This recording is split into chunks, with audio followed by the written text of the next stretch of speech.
Howdy.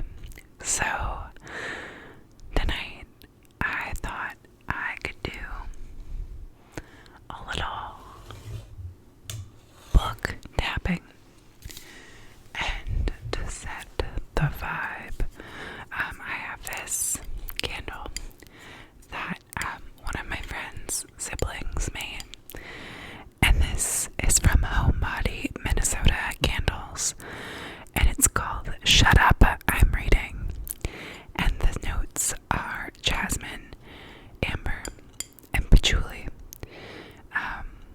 So this candle smells divine, and yeah, I'm gonna light it.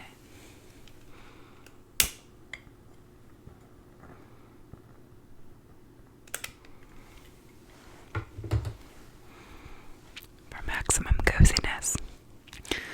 So today I thought we could look at some of my books, and these are all books that I've read before, and I realized they're in a stack that doesn't really make sense, so I'm sorting them right now.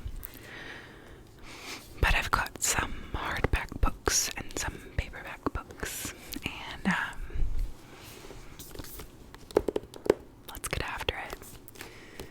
So this book is called No One Is Talking About This by Patricia Lockwood, and this book is absolutely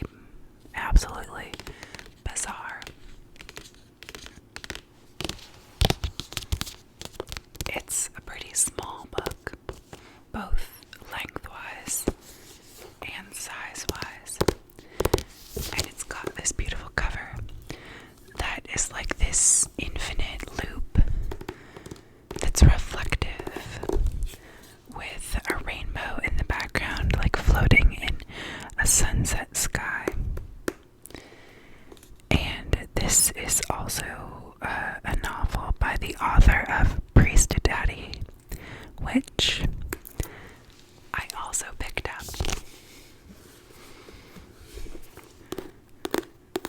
from a little free library. And I knew I recognized the name of the book, but I didn't know why. And I looked on my Goodreads, and I looked on, like, I asked my friends, ooh, there we go, if they had suggested this book to me, and they were like, no. And just now, when I was looking at the two books together, I was like, oh, they were written by Patricia Lockwood. This book is about how she was raised by a Catholic priest in the 1970s. I haven't read it yet, but I think the cover is a really cool design. And this is the uncorrected proof for limited distribution.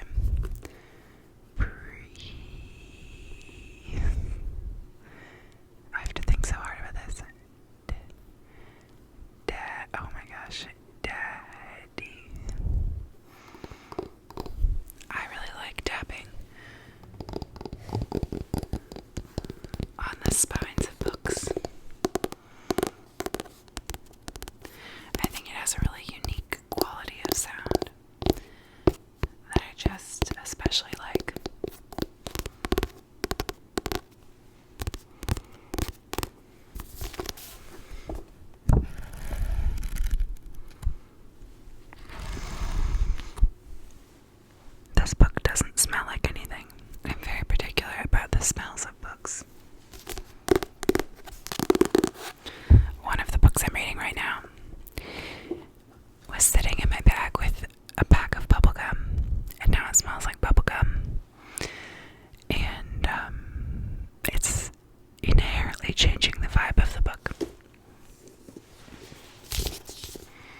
so much.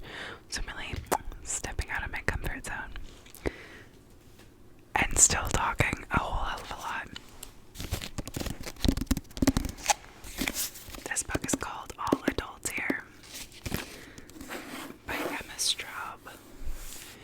This book has a really matte kind of texture on its dust jacket. This book was really good. It's about secrets and secrets that families have. Every family has secrets. Even my family, we're very open, but there's different parts of families and different ways that we act around different people.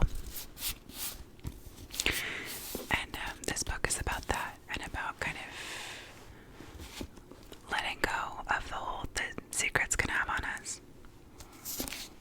And I really liked it. It was a pretty light read. I would say it would be a great vacation read or beach read.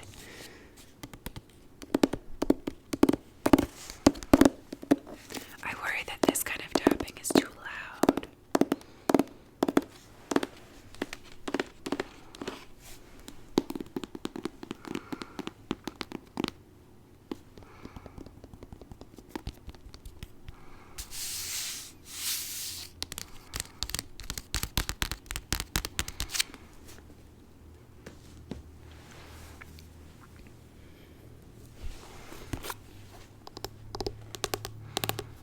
Very different quality.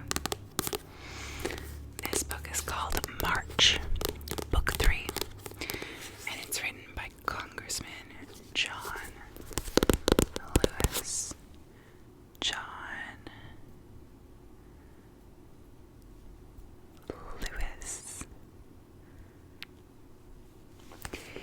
And it is a graphic novel about John Lewis as a young man and his leadership and organizing during the civil rights movement.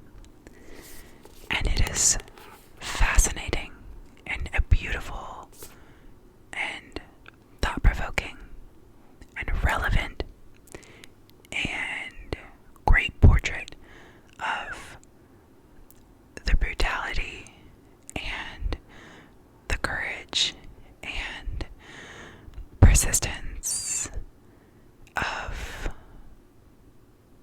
the civil rights movement protests and the people who are participating in them. So, the great book. I guess I'll tap on it. This is the third book in a set of 3. I read all 3 of them in March.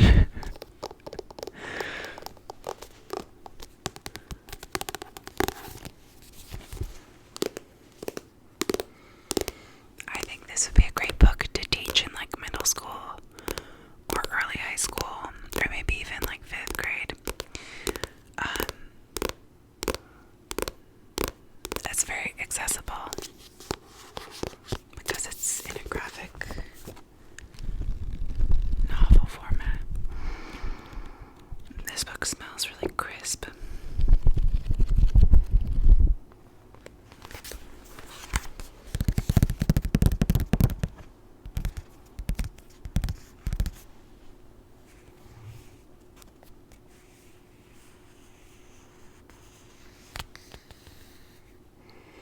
That's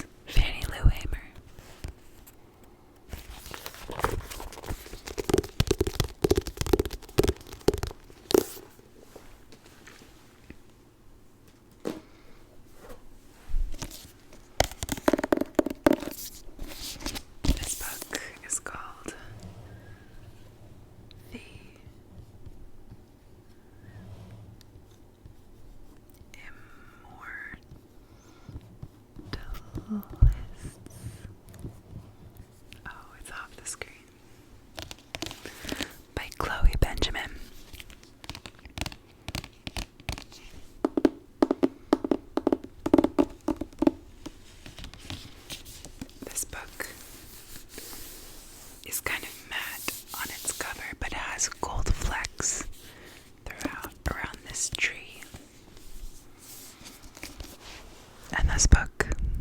This book is very good. It centers around 4 children, or 4 siblings, who meet a fortune teller, and she tells them the day that each of them will die. And she tells them each separately, but they all find out on the same day as like 8 to 14-year-olds. The day that they'll die.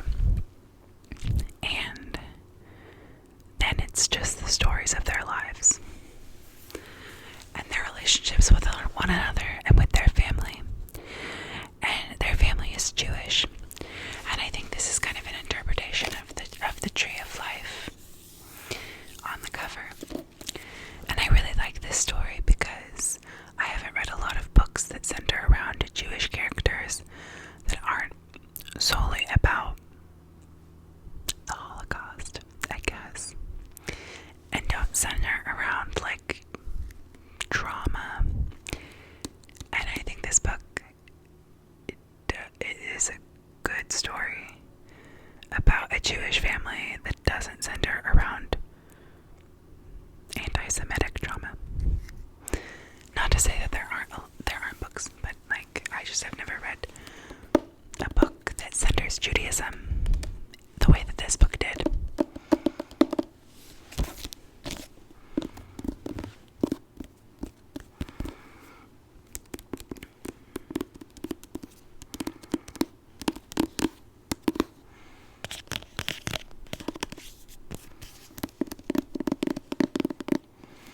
And it kind of ponders the question, how would you live your life if you knew the day that you're going to die?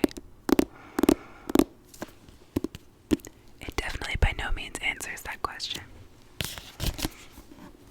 but it considers it. I guess I'm giving you all a smell analysis of my books too. This one doesn't smell like anything.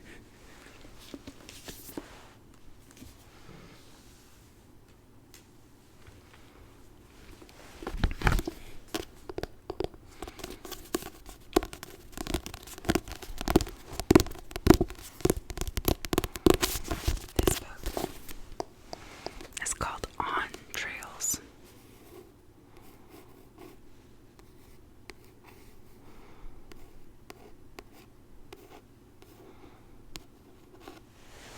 On Trails.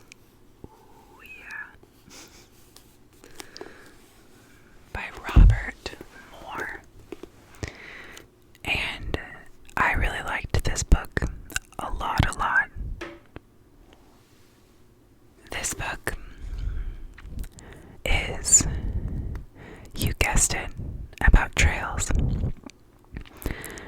And this guy hiked the Appalachian Trail on the east coast of the United States. And it goes from Georgia to Maine.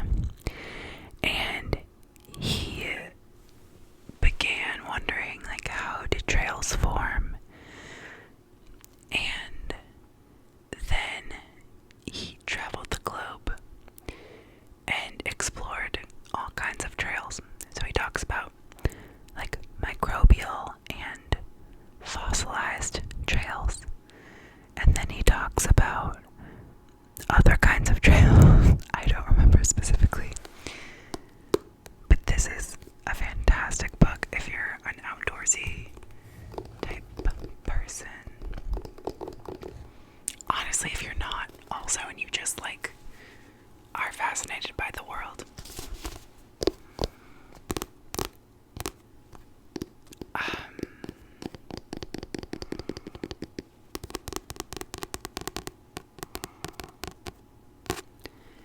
So he connects trails to like fossils and also like buffalo trails, and then talking about the kind of conception of wilderness that especially Western civilization has.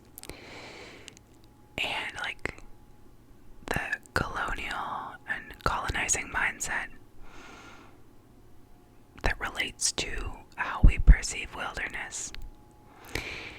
And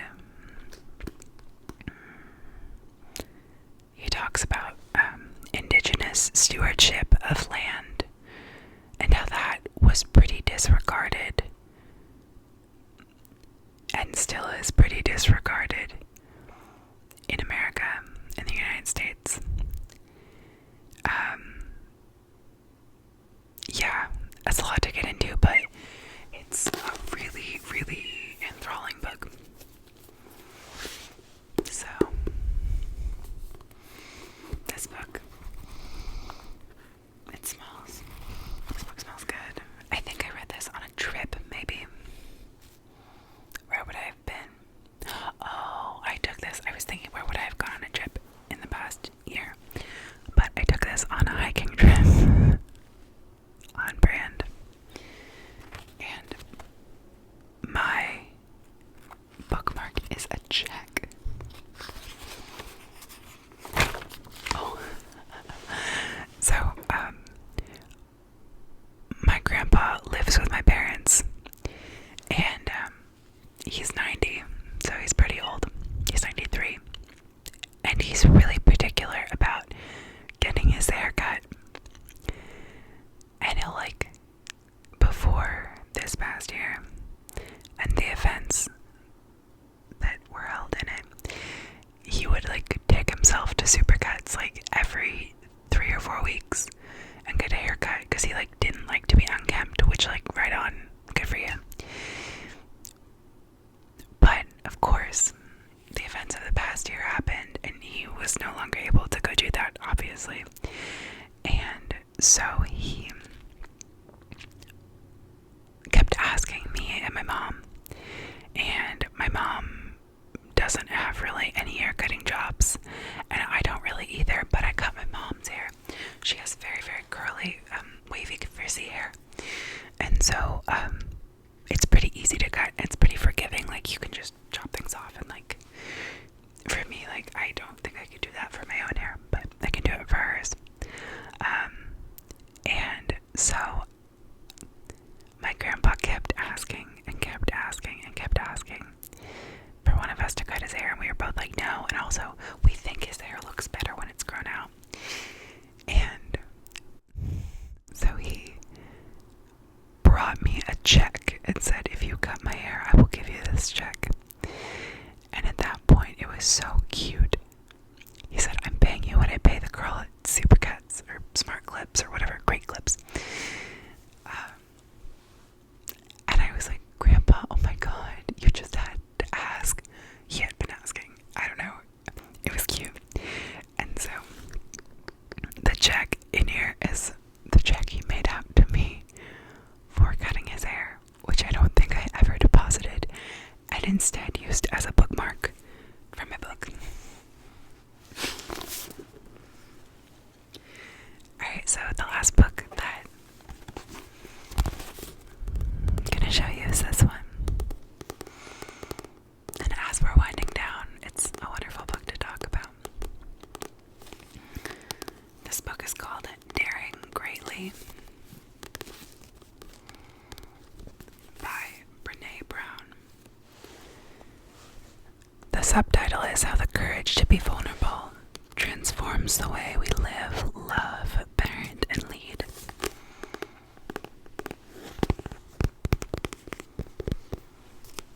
Every day we experience the uncertainty, risks, and emotional exposure that define what it means to be vulnerable or to dare greatly. Based on 12 years of pioneering research, Dr. Brené Brown dispels the cultural myth that vulnerability is a weakness and argues that it is, in truth, our most accurate measure of courage. So this book is fantastic. I finished it this year, but I started it, I think, in 2016, 2017. Yeah, 2017.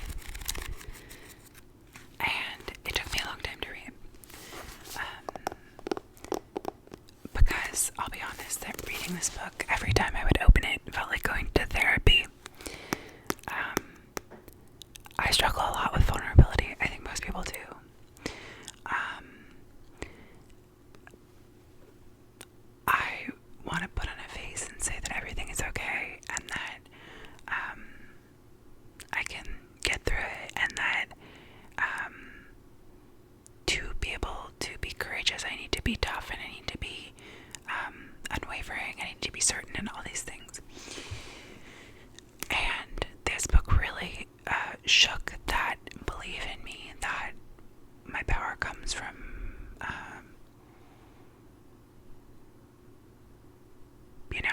that certainty. And it's reminded me that it comes from all the ways in which I'm imperfect. And that it's so much more courageous to be vulnerable and be yourself. And I know that sounds basic to say, but like, it takes a different kind of bravery, I think, to show up exactly as you are, than it does to pretend. I guess I'll just leave it at that. But this book is exceptional. Brene Brown is a wonderful writer and thinker. She also has a couple TED Talks and a podcast, so reading at your speed. I would give those a check out. I also listened to this on audiobook a little bit, and it was a good audiobook because she narrates it. And I just think this book is so well worth reading. I think we could all use a lesson in vulnerability and in just like the power that holds. It was also a great tool to share with my family and friends, just to kind of have more meaningful conversations about the ways we feel vulnerable, when we feel vulnerable, what we do when we feel vulnerable, the ways in which we kind of put up like armor when we feel vulnerable. I think she talks really well about that, and about also how that looks different in men and women. My favorite thing that she brings up is called the shame gremlins. And those are the little voices in your head that say, you shouldn't make a YouTube video, or you shouldn't try, or remember the last time that you did that and you sucked, so you shouldn't try it again, or whatever. Those are the shame gremlins. But they're gremlins. They're not. They're real, but they're just gremlins, and they don't have your best interests in mind, They just don't want to get hurt again. This is an exceptional read.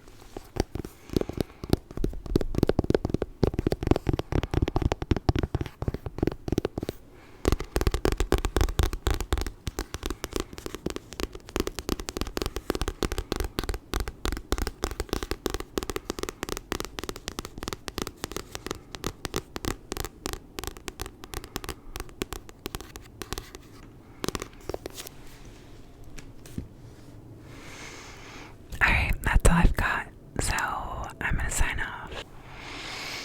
Peace out, Girl Scout.